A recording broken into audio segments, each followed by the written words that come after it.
IPL தொடரின் 62வது league போட்டியில் டெல்லி அணியை வீழ்த்தி பிளே ஆஃப் வாய்ப்பை தக்க வைத்துள்ளது ராயல் சேலஞ்சர்ஸ் பெங்களூரு அணி.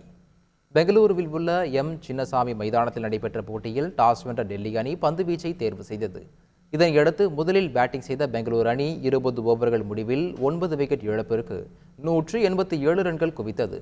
அந்த அணியில் அதிகபட்சமாக ரஜத் படிதர் 52 ரன்களும், வில் ஜாக்ஸ் 41 ரன்களும் விளாசினர். இதையடுத்து 188 ரன்கள் என்ற இலக்குடன் களமிறங்கிய டெல்லி அணி பவர் பிளே முடிவதற்குள் 4 விக்கெட்டுகளை இழந்தது. கேப்டன் அக்ஷர் பட்டேலை தவிர மற்ற வீரர்கள் சொற்ப ரன்களில் வெளியேறியதால் 19.1 ஓவரில் 140 ரன்களில் அந்த அணி ஆல் அவுட் ஆனது. இதன் மூலம் 47 ரன்கள் வித்தியாசத்தில் வெற்றி பெற்ற பெங்களூரு அணி புள்ளி பட்டியலில் 5வது இடத்திற்கு முன்னேறியதோடு பிளே ஆஃப் ரேஸிலும் நீடிக்கிறது.